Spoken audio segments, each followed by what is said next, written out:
Everyone, and welcome to Pine Ridge. We have a lot of ground to cover today, so please gather round and take a look at the maps we've handed out. Right now, we are all standing just north of the main entrance and car park at the spot marked "You Are Here" at the southern end of the site. Looking straight ahead, or due north, you can see our beautiful central lake. Now, let's get you oriented so you can find your activities. If you are signed up for target practice with bows and arrows, you'll be looking for the archery range. We actually used to have this on the island in the middle of the lake, but it wasn't very practical. So, from where we are standing, you need to head west, taking the path to your left. Cross over the little wooden footbridge, and you'll find it safely tucked away in the trees in the lower southwestern corner of the site. For those of you wanting to scale our artificial rock faces, the climbing wall is located on the opposite side of the center. From the main entrance, look towards the open grassy area on the right. You need to walk all the way up to the far northeastern corner, just at the base of those natural hills you can see in the distance. If you are looking to hire kayaks or paddle boards, you'll need the Water Sports Center. Just walk straight north from where we are now, past the eastern edge of the lake. Follow the shoreline all the way around until you reach the northernmost point of the lake. The center is situated right there on the water's edge, directly north of the central island. Of course, you'll probably want somewhere to grab a hot meal and take a break later. Our main cafe and rest area is very easy to find. Before you even reach the lake from our current starting point, it's the very first building you will come across, sitting immediately on the right-hand side of this main central path. Now, a warning for anyone walking on the western side of the site. Watch out for cyclists.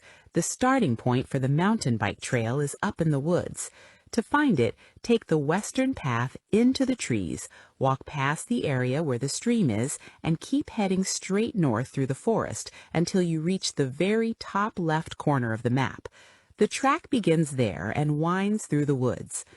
Finally, for those of you staying overnight, you'll need to know where to pitch your tents. The camping ground is in a lovely, peaceful spot. If you look at the eastern side of the site, that's the right-hand side of your map, it's located in the open, grassy area exactly halfway up the map, situated directly east of the central lake. Right, those are the main locations. If you're ready, let's split into our morning groups.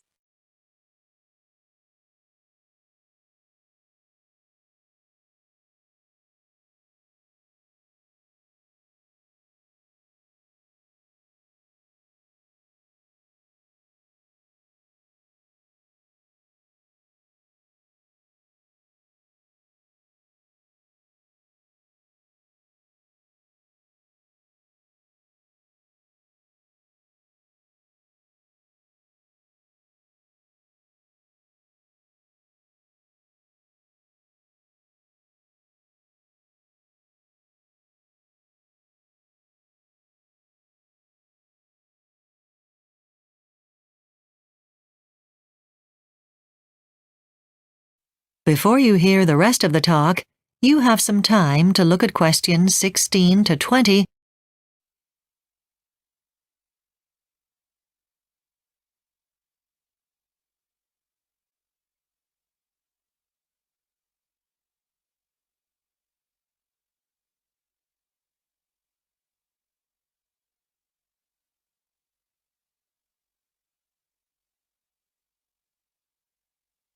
Now listen and answer questions 16 to 20. Okay, now we've just arrived here at the fountain markets where you'll have a few hours to look around. Before you get off the bus, look at the map I gave you earlier and I'll point out a few things. It's hard to miss the fountain at the front of the entrance. It's beautiful and obviously provided the name for the markets. Well, just behind it you'll see a large area in the middle of the market. It's split into two. The smaller bit at the end is the tea section. I know a few of you are interested in this section. There's an incredible range. The fruit section is the larger bit. The selection is amazing and it's all incredibly fresh, of course. As soon as you enter the market, you'll smell the freshly baked bread. It's sold at the stall just next to the fountain. You'll see this section is set up under the shade of a large tree. They bake a wonderful loaf and offer a wide range of baked goods, so be sure to sample some. OK, I'm sure you've noticed the two enormous light towers, one on the left and one on the right. They're used for the night markets. Well, if you look next to the one on the right, you'll find the spices, just before you get to the cheeses. I've pointed this section out because Fountain Market has become well known for its spices. They're used a lot in the takeaway food stalls. OK, what else? Well, you'll notice the two large sections over to the right. One is where you can purchase a wide range of vegetables, and the other one, which is nearer the playground, sells meat and fish.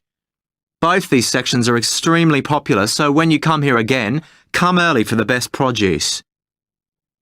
Do you see that large tree at the back on the right of the map? Directly under it, you'll find the nuts. They're kind of hidden away, so don't miss them. There is a good selection. They often give out free samples. Running along the back of the market is a narrow area with chairs and tables. Go there if you're feeling tired and want to relax between purchases. That is the end of Section 2. You now have half a minute to check your answers.